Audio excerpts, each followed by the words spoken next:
Welcome to PPR podcast number 66, brought to you by the kind folks at Renovation Realty. Everybody knows in the upper square, Bert Grossman, and I think everybody knows the lower squares. Sports Director at KUSI, Mr. Brandon Stone, and the South Bay aficionado, Mr. Bo Furteg. Gentlemen, thank you for what is our end of the regular season, now traditional Mission Valley Hollywood Squares. Yes.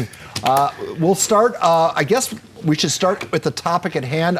I'll bring up topics and I'll let you guys opine. Let's start with the latest power rankings. I don't know if you guys have seen them, but as we had been hearing for several days, Mission Hills is now finding themselves in the open division conversation, holding down the fourth rung at the displeasure, I guess, of Cathedral Catholic, which has slipped out of the open division conversation, at least for now, as we go into the final week of the regular season. Bert, would you like to opine? Actually, I want to ask those two. Who do you, because they hear from us all the time, do you think Poway at 9-0, going to be 10-0, should be more disappointed than Cathedral, going to be 5-5, missing out? Because we always talk about Cathedrals missing out, but they're still went out there 5-5. Poway's going to be 10-0. Who should be mad at this? Go for it, Brennan. Go ahead, Bo. Bo, okay. Please start. I'm gonna complain for a while, so go ahead. Yeah, Kyle Williams has done a great job at Poway. It's nice to see that alum come back and do well. Obviously, you talk about a combination of run game and defense. We talked about that with Lincoln all season long. Poway provides the same thing. They should definitely be more disappointed. Cathedral has played the big dogs. They have had the opportunities to win, and unfortunately, they've come short in some of their bigger games. Poway, undefeated team, you have to go with them. I'm still scratching my head on the Mission Hills thing at 4. I understand they're playing the Avocado League, is the second best league out there, but I would like to see some diversity in that open division. So I have actually Poway and Helix as my 4 teams over Mission Hills and Cathedral Catholic. Interesting. And I think we have to tease up Brandon Stone, who, if I can see those molars grinding from all the way back here, I think he has something he wants to say. Take it away, Brandon. It's not that I have a bunch to say. It's that I want to keep it simple. When someone says, who's to blame for this system? My answer is, I don't know, the coaches and conferences that voted for it all back then. I don't know what to tell them. They knew what the stakes were. They knew they could figure it out. It's all there for them. They knew how to schedule. They knew how to position their leagues. So why are they mad now? Why would anybody be mad about anything? It's all obvious. It's all out there. I don't know what the outcry is. If the outcry is to change the system, go change it. If you don't like the system, you can figure out how to work around it. Coaches have worked hard and strategized hard to make sure that they're in the position to do what they need to do. So why the crying now? Why the wiping now? Y'all knew this was a system before. Fix it. Schedule better teams. I tell you, the number one way to fix this is if the teams of the San Diego section would actually show up and play each other. If they showed up and they played each other, this would not be an issue. So it's an issue that the coaches and the administrators can take amongst themselves, not to be locked in a room and say, play each other. If you play each other, there are no outliers. Everybody knows what's on the table. And we're not arguing about the value of non-league wins and out-of-county wins versus other wins. Play each other. Get on the field, 11 on 11, get in the bus, drive to the stadium, and play each other. I thought you didn't have a lot to say. Yes. That's Brandon coming to us live via Zoom from 50 yards away. But hey, but Brandon, so then what we're saying is, before we listen to Poway gripe, we just have to look at who they scheduled in the non-conference, which off the top of my head, I can't remember who it is. But I'm assuming their strength of schedule was pretty far down there, so I'm guessing they played. But in their defense, you're scheduled 2-3 years out. They schedule Eastlake, which Eastlake was a Division I power perennial. So when you scheduled them, you thought you were going to get points, and it turns out you didn't. So how do you know 3 years in advance? Yeah, and that's the other part of it that kills me is some of this is just happenstance. You go out, you try and make the best schedule you can. It doesn't work out, and you get hosed. And that's the way the cookie crumbles. What is there to complain about? There's nothing to complain about. You just play the schedule. You see what the math says. It's just like the BCS system. Everyone says, well, this was wrong with it. And then you adjust it, right? Well, all you're doing is adjusting to the past. Even with divisions, all you're doing is adjusting to the past. So at some point, you just got to let it go. And there you are. And play the team in front of you. It is tough for schools like Poway and Helix because they do play in lesser competitive leagues. You talked about the pre-league schedule for Poway. Granite Hills a good D2 team. Issei, good D1 team in previous years. Ramona was in the section championship game last year. Torrey Pines as well. So, that is tough because those programs in the past have been good. But, just to go further with what I was saying earlier about Helix, I really do think they are the best 4 team. Lincoln is number 1 at this point in my mind, and Helix is that program that can put up points. Poway is just too one-dimensional, and we just haven't seen enough from Mission Hills. They just can't put up points like the other 3 teams can, like the Carlsbads, the Madisons, the Lincolns. So I would love to see Helix in that 4th spot, just because they're always at the top.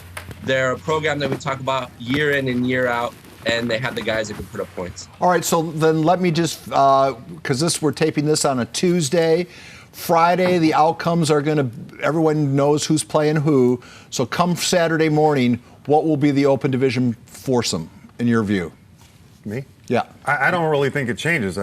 Lincoln, Madison, they're both going to get good points for their game. Whoever wins, whoever loses, they're both strong teams. Mission Hills will win out. What if Mission Hills loses? Who are they playing, Oceanside? Who's Mission Hills at this week? Yeah, I don't think they're losing. San Marcos. Okay, but so that's not out of the realm. Well, if they lose, then they're out, Okay. obviously. But they control their own destiny. But I don't think it moves much this week. I mean, if everything goes the way it should go.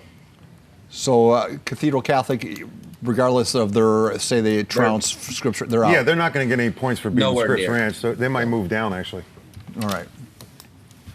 All right, so along those lines, let's talk about Friday's matchups. The big game everyone will be talking about, it'll be the PPR game of the week. Lincoln at Madison. What is everyone looking to see happen? Yes, I'd like to see how that front 7 of Madison shapes up against the best running back in the county. We've talked about Madison's defense a lot this year. They're undefeated for a reason. It'll be nice to see that front 7 go up against the great running of Roderick Robinson. That's the X and O's that I'm looking forward to. I think you're spot on with that, Bo. Makai Villa is going to have a heck of a task on his hands. That's going to start with him, and then Jonah playing on defense, along with the rest of their always great front 7. And it's not just getting past Roddy, by the way. It's also being able to get past a really tight line as well. The Lincoln offensive line deserves more and more credit for what they're doing to open up holes for Rod. My eyes are looking on the matchup of how are they going to cover Jake Jackson. If Madison wants to win, they're going to have to get the ball to him, and they're going to have to get the ball to Webb too. But they're going up against lock-tight defense with guys like Chris White, and that's going to be difficult, and Josiah running across the board. They got to find a way to get the ball to Rankin. They got to find a way to get the ball to T-Val. They got to find a way to get the ball to Tyson Bryant and to Mike Patrick 13. I think I'm getting his name right.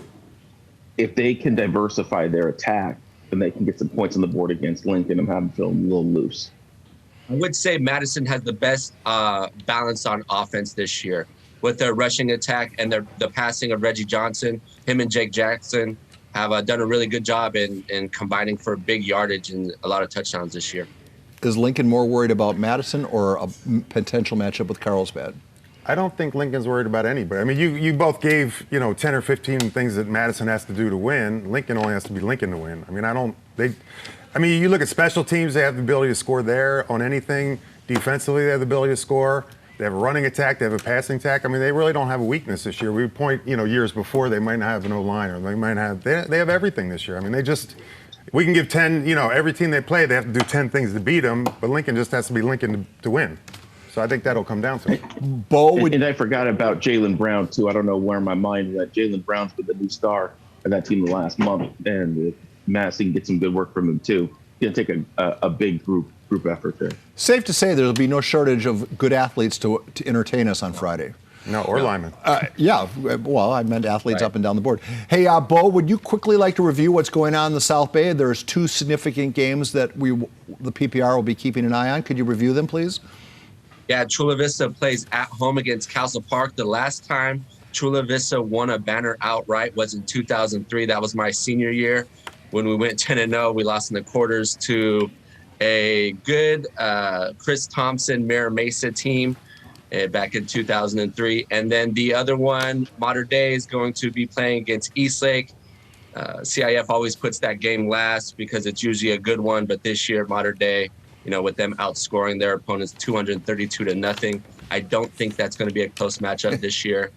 And who was the other one? It was, Montgomery. Montgomery, Freddie Dunkel and DeMarco Sampson have done such a great job with that program. 6 of the 7 years before they came into play, they were losing seasons at Montgomery. Since the 5 years that they've been coaching, they haven't had no season under 500. So DeMarco and Freddie Dunkel have done a great job down in the South Bay, changing that culture and just bringing in players. They know how to relate to the players. They played in the South Bay, and you could really see that program coming together in the past 5 years. And not only losing seasons, it was losing seasons by 50 a game. Yeah, it was bad. All right, so Brandon, would you like to discuss your Friday matchup and why? UC, winners of the City League, they fought hard against Point Loma to get that title. We'll see what Patrick Henry can do. Colby Davis just trying to keep the ship upright in his first year with the job. And so if they can keep things close and sign off the regular season on a good note, that'll be good for them. And I want to see what Hassan Noureddin can do. Really excited on the UC side to be able to see guys like Dre Day out there. LaDainian Lawrence is coming on really strong right now. And I want to see more Tay Lockett as well. Sam Harris too. Let the record show before he was on CBS News and all this exciting stuff. The PPR was his first to show you the parent coming back. A little surprise thing there. We were first. You're all following up. This might be an off-the-path question, but do we ever know why Patrick Henry had the coaching change? JT was just done. No controversy, no weirdness. That's what I got. He was done, and now he's podcasting and living his life, and still going to prep football games. I saw him at the Granite Hills Madison game. Had a nice chat. Still feeling good. I guess you could speak to the time, how time-consuming it is, and just being an assistant coach. Imagine being a head coach at a program where you're expected to do everything. Yeah, and young kids, and your weekends taken, and it's hard. I mean, especially if you don't have to. All right, well, gentlemen, with that out of the way, Friday night's also a big night on the Prep Pigskin Report for significant reasons. For one, well, Brandon, how many? We're going to unveil the final.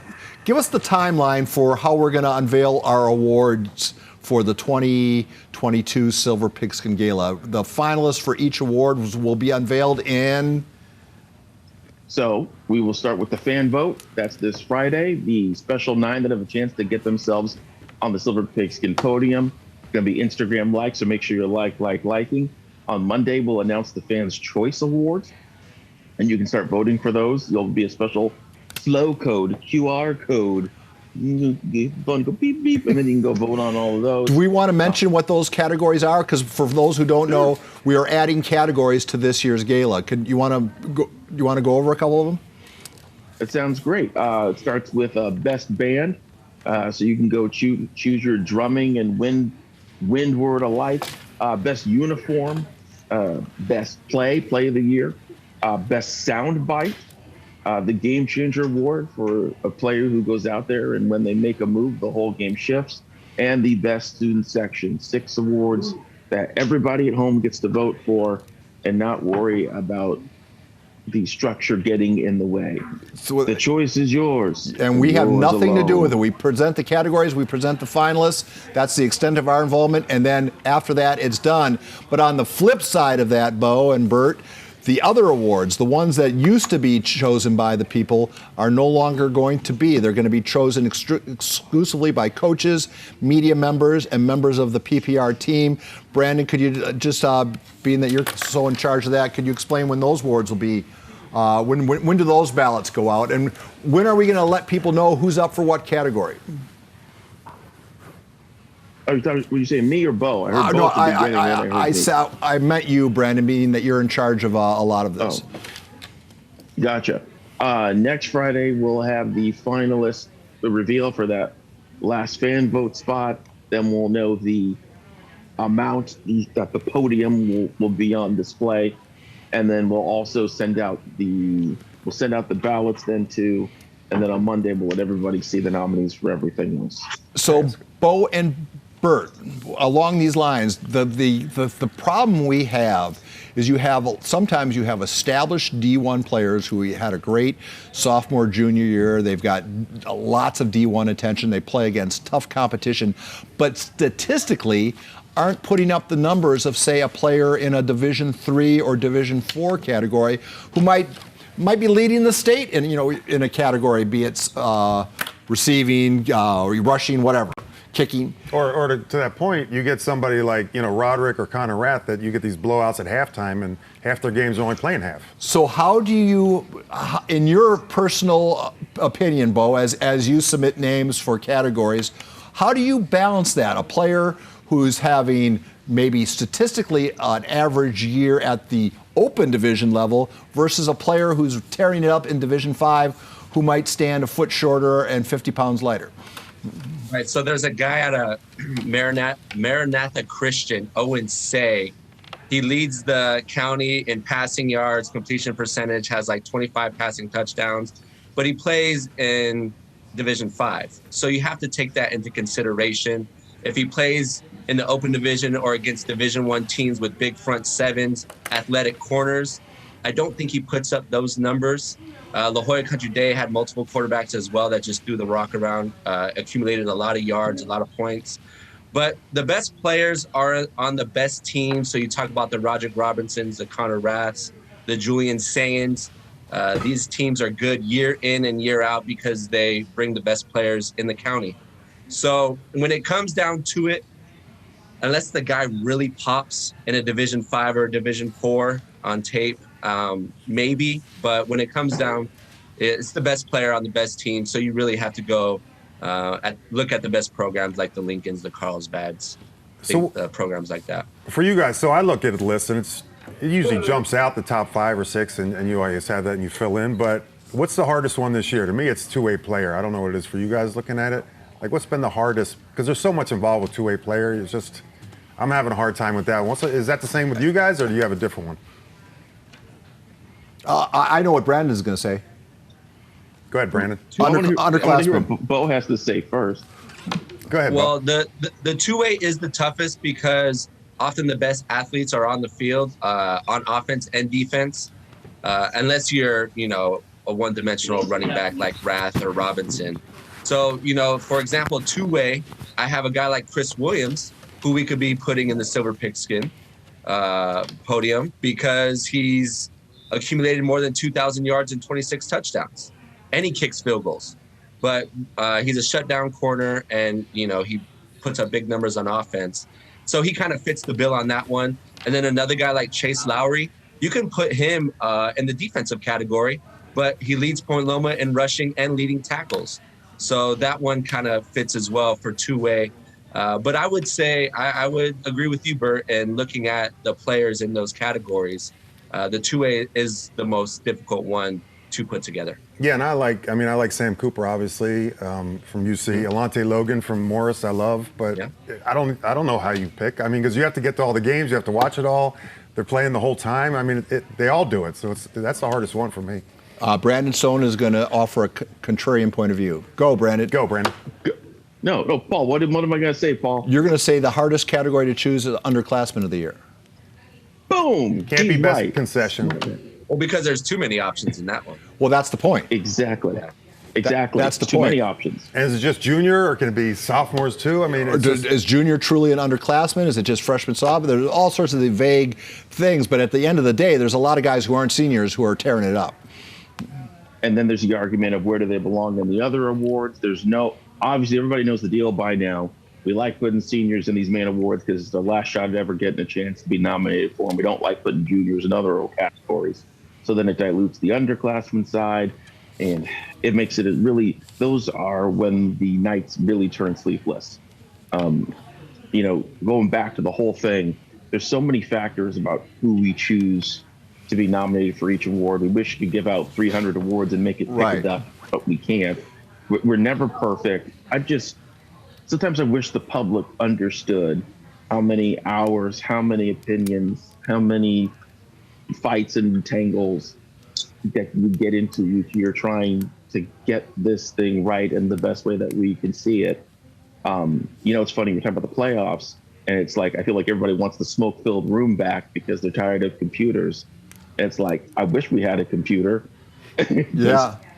Well, it's not even a smoke-filled room. I wish we could take ourselves out of the equation, because I tell you what, it gets ugly. I mean, everyone has we're all type A personalities. And we all have 25 people emailing us separately. Yes, and we all have our yelling. own personal favorites, and it gets very aggressive, and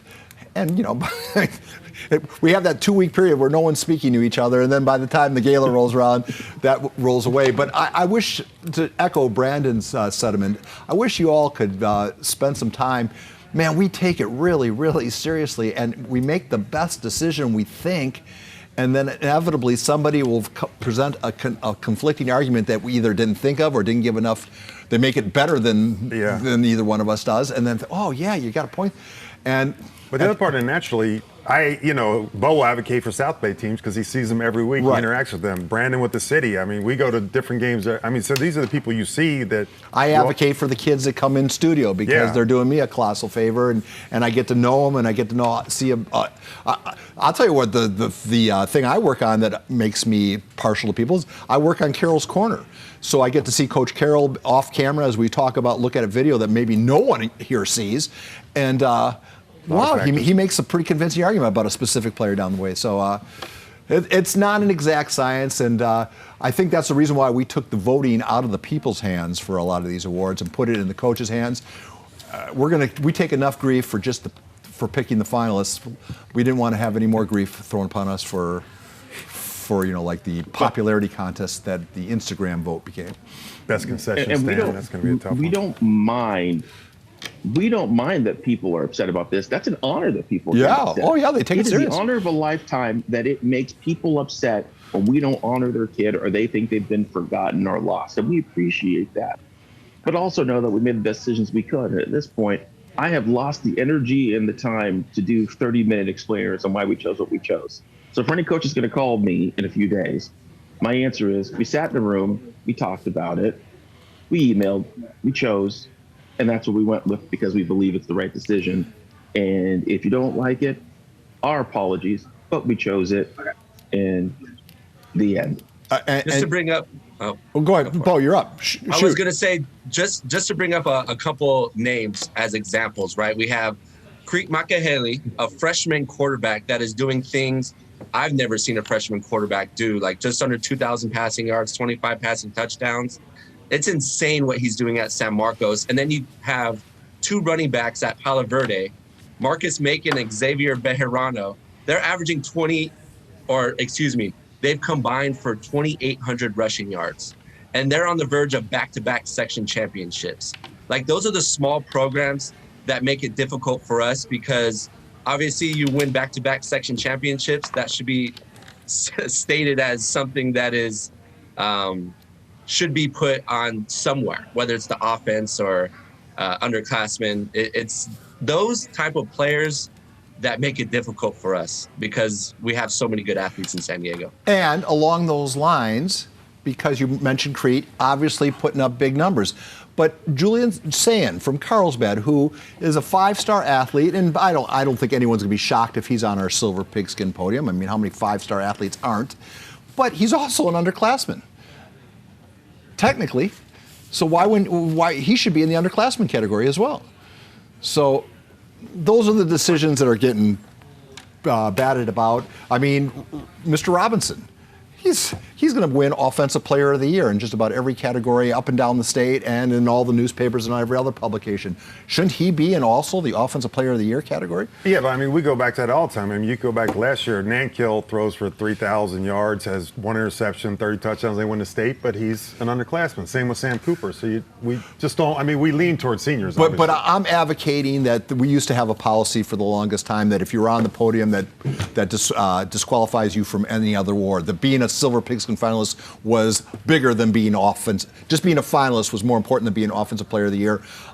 I think that needs to be reviewed, and just from this old man's perspective, that I think you can be up on the podium and be in other categories. Come home with like hardware, just like why 10 not? different ones. Why not? You can win multiple. You can win Walter Taylor Camp Swift goes home with a bushel of awards every time there's an award show.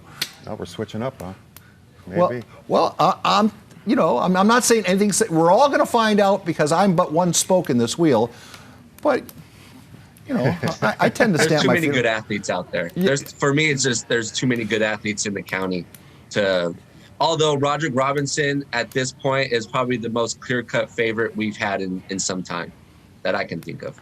All right. So again, say for sake of argument, he's clear-cut favorite. He wins.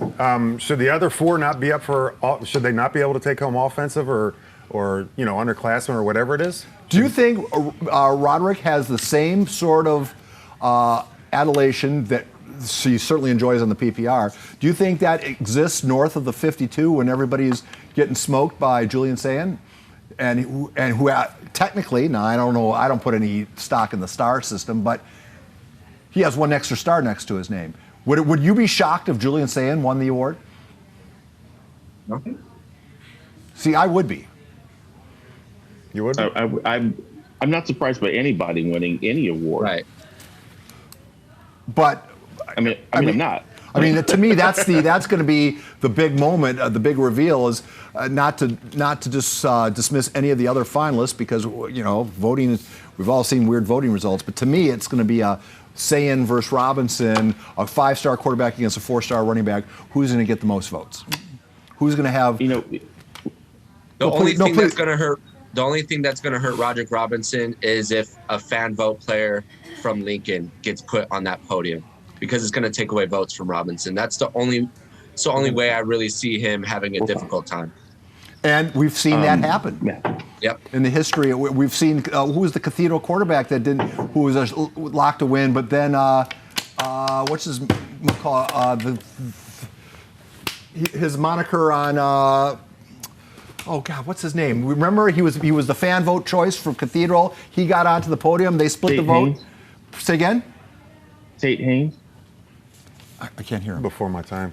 No, it just happened. Tate Haynes. Yeah. Didn't I mean, we've seen it happen. Yes, I guess. they had two that year. Yeah. And Jordan won the fan vote, though. I think. Yeah, Jordan, help me with the last name. He made it to the Jordan NFL. Jen Markeith. Jen Markeith, okay. And he took away from Mr. Haynes, who was, see. you know, the quarterback on that great team. It's like the old Brady Bunch where they split the vote and Marshall lost. You remember? Exactly. Class president. That's All right, so Still relevant. guys, we're going to wrap this up in just a little bit. Does anybody else want to pontificate on that very topic? Or because I want to bring up another issue. bring it up. Bring it up. All right, I don't know how much play it's getting, but I got a call from a certain coach. I think it's out there in the public that former Silver Pigskin winner, Mr. Tuttle, Jack Tuttle from Mission Hills, is entering the transfer portal, and presumably, rumor has it, wants to head west. And when I hear head west, immediately San Diego State comes to mind. Is San Diego State soured on the transfer portal, or do you think Mr. Tuttle would be a welcome addition on the Mesa, in lieu of the fact that they now have that safety that's playing great at quarterback? I guess I'll give this a shot. Braxton sure looked good catching the football this last weekend, and from what it looks like, that wasn't just forced upon him. It was also something that he wanted to add to his repertoire as well. And when it comes to quarterbacks transferring to our area or maybe looking west, that was not the name that I had in my head as a potential transfer. It's the right area, it's the right state, but not necessarily that right Me and school. Brandon might be on the same wavelength. But we'll with see. this one. Well, But we will see. Spill it out. Spill it. I We're think leaving it there's for you. if he doesn't go to a Mountain West team and he goes to like a Pac-12 school, I wouldn't be surprised if he landed at Cal. They like California quarterbacks. 3 of the 6 rostered quarterbacks are from the Golden State, including our very own Tyler Jensen from Lincoln. They don't really have a quarterback right now that has filled that void. So I wouldn't be surprised if Cal Berkeley snagged on the Tuttle. But I would like to see him at San Diego State. And what yeah. I was saying was, yes. Oh, sorry, go No, ahead. please finish, Brandon. And what I was saying is for potential transfer portal quarterbacks, I would be looking towards the state of Indiana, but I wouldn't be looking at the University of Indiana. So I can think of a prominent quarterback there. Are you referring That's to, all. Are you referring to Notre Dame? That is a school in Indiana. Last Wow. time I checked. I was thinking Purdue. You said, I wonder who's at Notre Dame. Wow.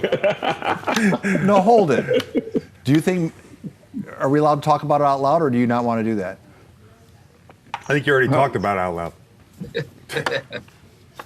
Well, I'm not talking out of insider information right now. I'm not saying it. Maybe somebody else has it.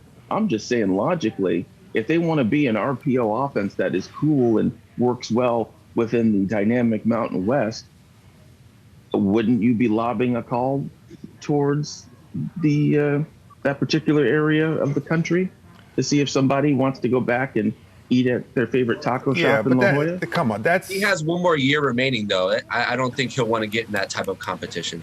it's Notre Dame though.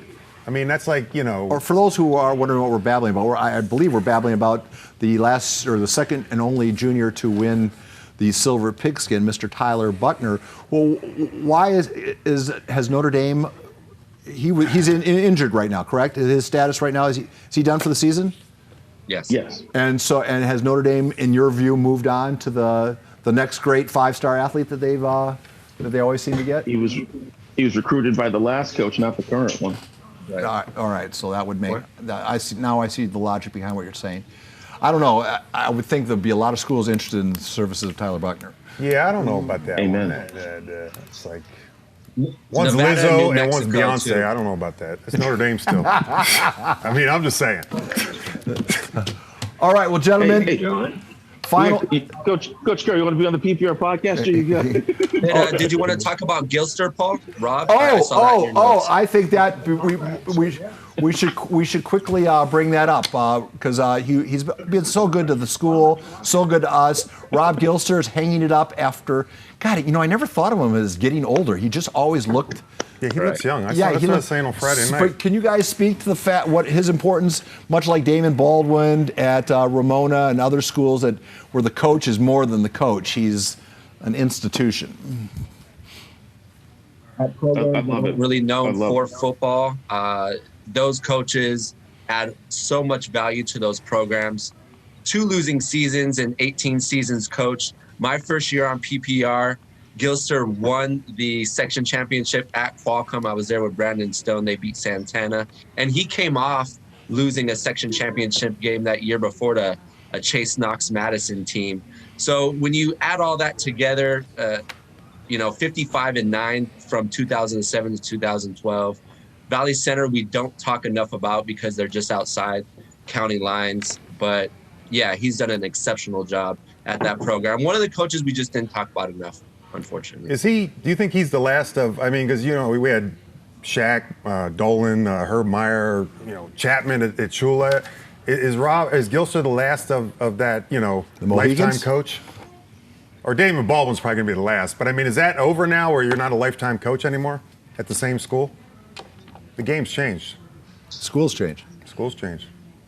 Yeah, it really comes down to obviously coaching and the situation with families, where they live in this. There's so much that goes into it.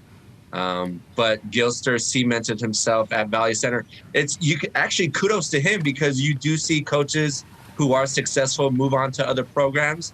So I actually give him more kudos because he stayed at the same program, even though he had some up and down years. Yeah. And kudos to an administration for believing in him when things Right. may have not looked as good as other years and sticking with the program. And that's the underestimated thing, that's the wild card, because not every coach enjoys the same support from the admin and from the parents and the boosters. And it takes a special convoluence of all that coming together where the coach is trusted by the school back them during the tough hours when some parent will inevitably complain. That's worth. Yeah, we talked about what I Freddie love Dunkel. We talked about Freddie at Go ahead. Montgomery. You forget that his principal, when he came in, was Louis Zoomstein, who played at San Diego State. So you get an administrator that played football, you get that support, and that's a big part of it too. Does John Carroll want to opine on that? Or has he left? He's gone. Okay. He's gone. All right. I was Can't wait for the just to say folders. about this about Gilster before you go. I'll tell you. Talk about last of a breed. Coach Gilster is one of the nicest human beings I have ever talked to as a coach. And then you're shooting at the top of a press box, and then you just hear this noise. And you're like, what is this noise? And it is the sound of Coach Gilster yelling at people, which the sound fills, it echoes through the valleys and canyons of Valley Center. But it's beautiful. It's a beautiful sound, truly. Coaches all have, including John Carroll, who is hovering in the wings. They have a commanding voice, a very drill sergeant-like voice. So, gentlemen, we've been going for 33 minutes. I think we'll call it a conversation. Final thoughts, Bert. I don't have any final thoughts. Bo. Some smaller programs. Matt Marquez is doing a great job at Crawford. They are the leader to win D5 in my eyes. And probably going to be in the Coach of the Year competition, I would guess. Brandon, your final thoughts. I'm sorry we didn't pick your child for that award. They're still pretty great, though. I agree. And we love them all. I have a final all right. thought. I have no say in the voting. Thank you. Boy, you what a coward you I know, are. I know. Why not stand with us instead of... Yeah. I have no say. I don't even know these people. I don't agree with anything they say. All right. You know PPR. what? If you don't stand behind the PPR army, feel free to stand in front of them. Yes, and we'll roll over you. Brandon and Bo, you both are loved and respected. Thank you so much. Podcast 66 is over.